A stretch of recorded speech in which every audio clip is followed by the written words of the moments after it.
Assalamualaikum. Hi everyone, welcome back again.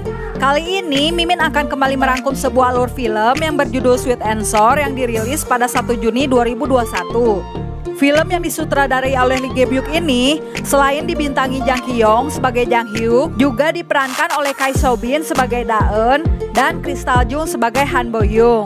Nah, kalian pecinta Korea pasti udah kenal dan gak asing lagi lah ya sama nama dan wajah aktor dan artisnya. Ya pastinya kalian lebih hafal lah daripada Mimin.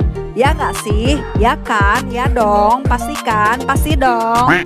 Karena si Jang Hyuk ini kan LDRan tuh sama si Da-eun. Malah satu tim sama cewek, cantik pula lagi. Kebayangkan gimana mereka berjuang melawan perasaannya. Oke deh, tanpa berlama-lama lagi, yuk kita langsung masuk aja ke dalam alur ceritanya. Let's go!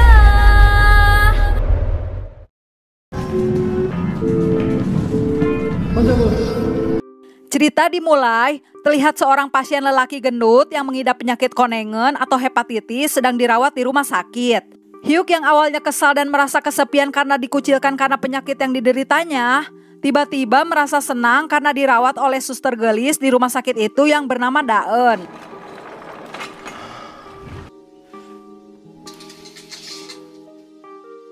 Keesokan paginya, Da-eun suster muda yang gelis itu pun datang memeriksa keadaan Hyuk yang mencoba membuka tirai tempat tidurnya Hyuk. Seketika teman satu kamar Hyuk pun pada panik karena mereka takut ketularan hepatitis, namun Da-eun memastikan hepatitis yang diderita Hyuk ini tidak akan menular. 알았어. 공대 오빠 위에서 닿는 거예요.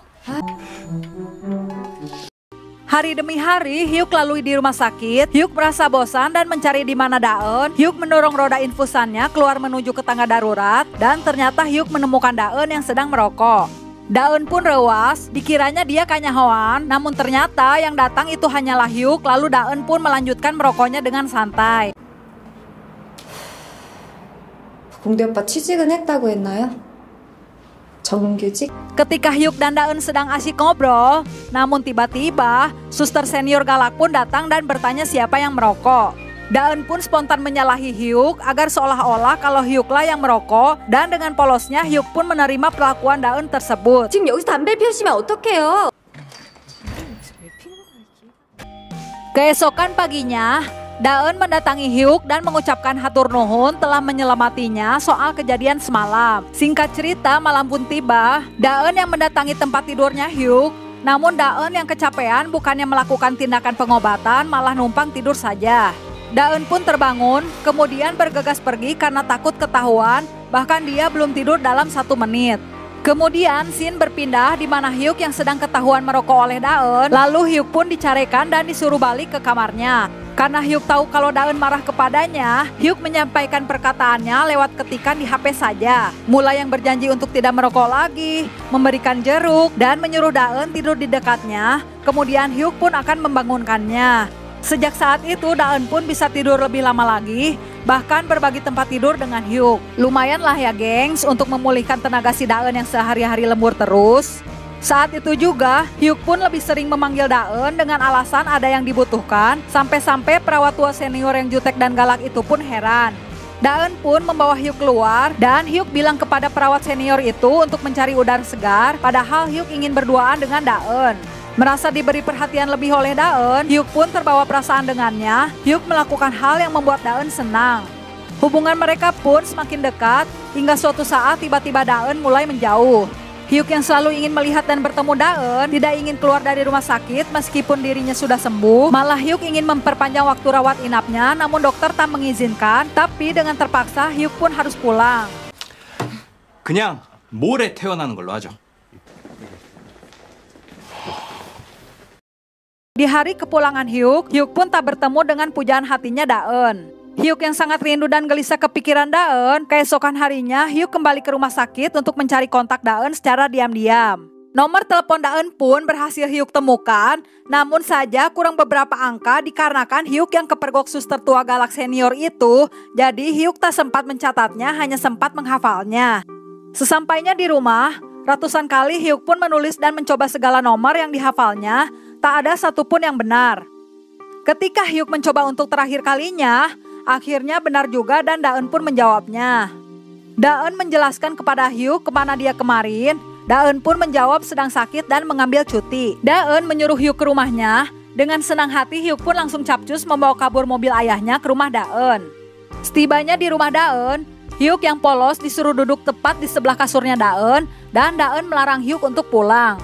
Sejak saat itu, Hyuk membuat Daeun nyaman dekat bersamanya, bahkan membantu hal-hal kecil yang tidak bisa dilakukan oleh Daeun. Daeun yang merasa Hyuk adalah pria baik dan penuh perhatian, mulai membuka hati sepenuhnya dan mereka pun mulai menjalin hubungan dan merencanakan liburan ke Pulau Jeju.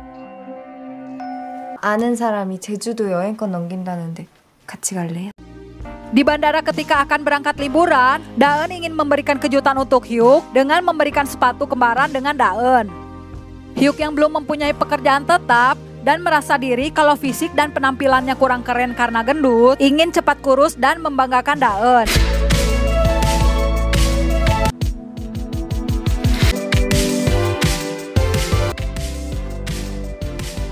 Kemudian scene berpindah di mana kalian seperti diperlihatkan transformasi Hyuk dari yang gendut menjadi kurus.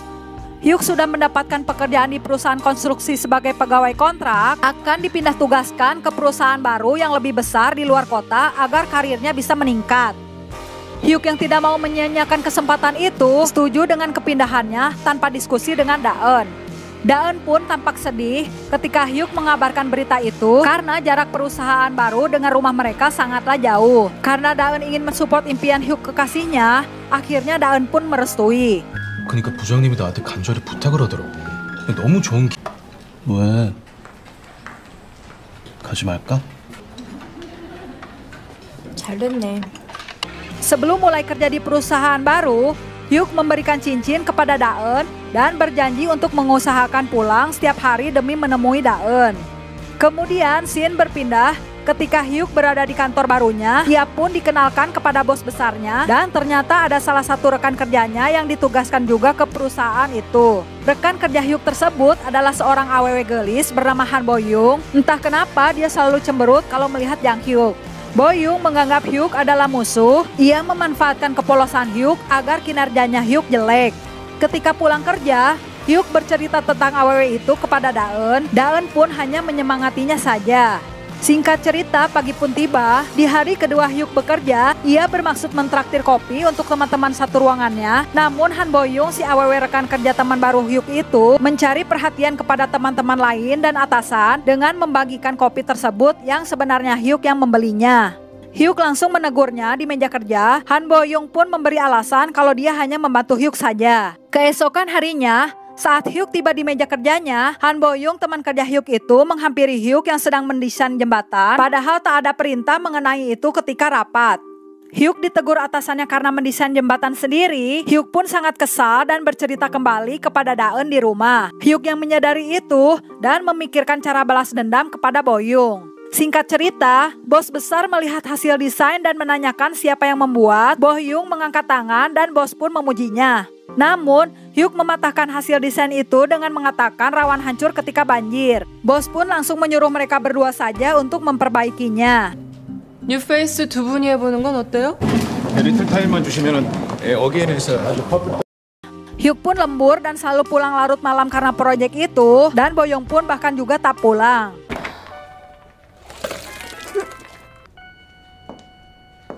Scene pun beralih di rumah. Hyuk yang baru pulang belum sempat mandi, malah ketiduran di pelukan Daeun. Keesokan harinya, ketika Hyuk dalam perjalanan ke kantor menyempatkan diri untuk telepon Daeun yang sedang bekerja, Daeun yang memiliki shift kerja yang padat juga memahami kekasihnya selalu kelelahan dan kasihan selalu pulang setiap hari menempuh perjalanan jauh serta macet, dan Daeun menyuruh Hyuk untuk pulang weekend saja. LDR pun dimulai. Hyuk dan Boyoung pun lembur lagi malam itu. Kemudian Daeun mengirim pesan untuk Hyuk namun tak dibalas karena Hyuk sedang sibuk kerja dengan Boyoung. Ketika meeting, atasan mereka mencium bau busuk tak sedap dan menegur karyawannya agar tidak ada satupun yang makan di ruangan itu. Padahal itu baunya si Boyoung yang sudah berhari-hari tak pulang dan tak mandi. Ih, gelai jijai banget ya geng si Boyoung ini. Hah?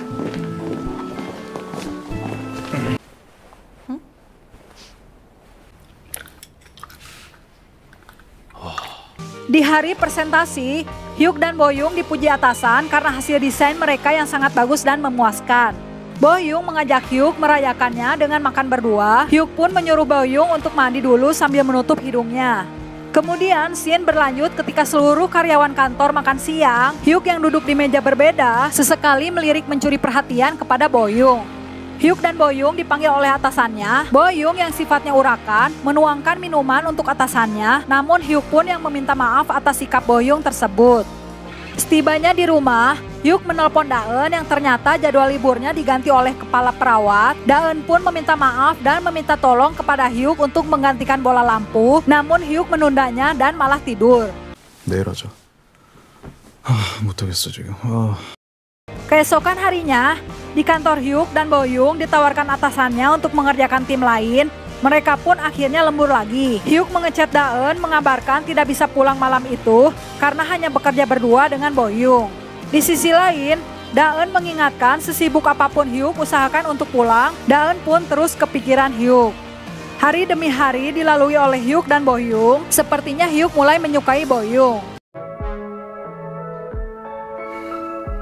Keesokan harinya, hasil kerja Hyuk dan Boyung pun dipuji lagi oleh bos besar. Lagi-lagi Boyung pun mengajak Hyuk merayakan dengan mabora berdua saja. Ketika Hyuk dan Boyung sedang asik mabora, tiba-tiba telepon dari Daeun pun masuk. Daeun menanyakan kapan Hyuk pulang, karena Hyuk sudah janji kepada Daeun untuk pulang hari itu. Namun, Hyuk yang sudah berani membohongi Daeun kalau ia ada kerjaan dengan atasan dan rekannya, padahal ia sedang happy berdua saja dengan Boyung. Mereka pun lembur lagi malam itu. Ketika lampu sudah padam, Boyung merayu Hyuk seperti mengajaknya mantap-mantapan, namun Hyuk tak tergoda dengan Boyung. Di luar, bapak tua itu menegur Hyuk dan berkata Hyuk akan frustasi jika pulang begitu saja, dan ternyata benar. Scene pun berpindah di mana Hyuk baru tiba di rumah Daeun. Daeun langsung menyuruh Hyuk yang baru saja sampai untuk membuang sampah dan mengganti lampu. Mereka pun pasea hanya karena masalah sepele itu saja. Kemudian Daeun mengatakan kalau dirinya belum datang bulan. Mendengar hal itu seketika Hyuk pun bingung. 지금 무슨 병원 갈 시간이 있어야 가지. Singkat cerita, pagi pun tiba. Ketika di kantor, Hyuk yang sedang bekerja dengan Boyung, Daeun mengabarkan kalau dia sudah pergi ke dokter. Hyuk pun keluar ruangan langsung menelpon Daeun. Ternyata Daeun sedang hamil 4 minggu. Hyuk pun kembali ke meja kerja dengan wajah bingung dikarenakan dirinya yang belum siap menjadi seorang ayah meminta Daeun menggugurkan kandungannya. Akhirnya Daeun pun sepakat. Hyuk yang merasa bersalah kepada Daeun berusaha meluangkan waktu untuknya, namun pekerjaannya lebih penting sehingga ia pergi meninggalkan Daeun sendirian. Karena rasa bersalah juga, Hyuk mulai tidak fokus kerja. Ia berusaha pulang setiap hari lagi demi menemani Daeun. Akan tetapi, kenyamanan di hubungan mereka sudah mulai hambar dan pudar, sedangkan Hyuk menghibur dirinya bersama Boyung, bahkan lebih peduli kepadanya. 팀장님한테 혼나고 그럼 또 잘릴 수도 있고. Sampai suatu hari, Daeun dan Hyuk janjian bertemu untuk berkencan, namun sikap Hyuk yang mulai tidak peduli dengan Daeun membuat suasana menjadi tidak membaik. Keadaan pun diperburuk dengan Hyuk yang salah menyebut nama Boyung secara lembut kepada Daeun saat Hyuk hendak meminta maaf. Daeun yang terkejut rewas mendengar itu, mulai kesal dan minta penjelasan kepada Hyuk. 울지 말자. 우리 예쁜 보영이. Tanpa rasa bersalah, Hyuk mengalihkan pembicaraan dan balik marah kepada Daeun karena telah mencurigainya. Keadaan pun semakin kacau dan keruh, lalu kencan mereka berakhir dengan Daeun yang langsung ditinggal pergi oleh Hyuk. 나 지금 억지 부렸어? 내가 보기엔 네가 억지 부리고 있어. 버거 나왔는데. Mereka akhirnya break. Daeun pun mengembalikan cincin pemberian Hyuk tersebut, tapi tak lama bagi Hyuk untuk mencari pengganti Daeun. Hubungan Hyuk dan Boyung semakin dekat, bahkan mereka sampai tidur bareng. Edan dong gengs, udah mantap-mantapan aja. Hyuk mendapat pesan reservasi tiket liburan ke Jeju yang telah dipesan Daeun sebelum mereka break. Ternyata reservasinya tidak dibatalkan. Hyuk yang masih kepikiran dengan Daeun, kadang masih suka kepo untuk mengecek kontak dan story-nya Daeun. Sementara itu, di perusahaan, hasil kerja keras Hyuk dan Boyung tidak diapresiasi lebih. Bahkan mereka dikabarkan tidak diangkat menjadi pegawai dan dikembalikan lagi ke perusahaan lamanya. Ternyata mereka hanya dianggap sebagai helper yang membantu proyek. Kemudian scene berpindah di mana Hyuk dan Boyung yang sedang berada di bar acara pesta perusahaan. Hyuk mengecek handphonenya kembali dan menemukan bahwa Daeun akan Natalan berangkat ke Jeju. Berniat kembali kepada Daeun, Hyuk pun bergegas pergi ke kantor mengambil cincin yang Daeun kembalikan, kemudian buru-buru menyusul Daeun menuju bandara. Sesampainya di sana, Daeun seperti sedang menunggu seseorang. Hyuk melihatnya dan turun taksi, kemudian mengejar Daeun yang sudah melambaikan tangan. Hyuk pun bertabrakan dengan seseorang hingga jatuh ngegubrak, dan ternyata orang itu adalah Lee Jang Hyuk.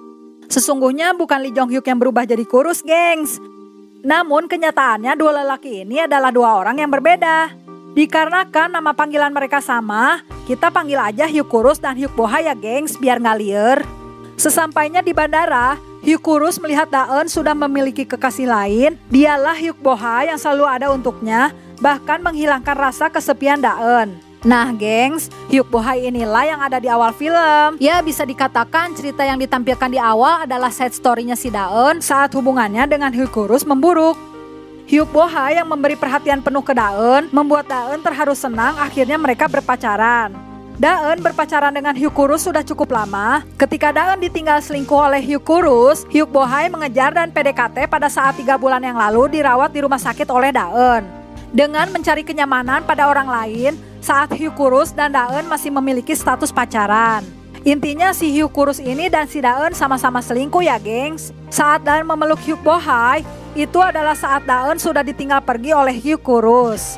Saat Hyuk Kurus tak lagi mengganti bola lampu, Hyuk Boha lah yang menggantikannya. Tiket liburan yang ditawarkan Daeun ke Hyuk Boha awalnya adalah tiket Hyuk Kurus. Daeun ingin memiliki sepatu kembaran yang awalnya juga rencana bersama Hyuk Kurus. Akhirnya Daeun pergi ke Jeju bersama Hyuk Boha. Hyuk Kurus yang melihatnya pun kesal dan menendang tong sampah. Kemudian Hyuk pun kembali menemui Boyoung yang masih di bar. Hyuk yang tidak ingin kalah dengan Daeun, dia pun melampiaskan cintanya ke Boyoung dengan menyatakan cinta. Namun Boyoung menolaknya karena dia belum siap. Dan film pun tamat diakhiri dengan banget si Jang Hyuk yang kesal dan marah.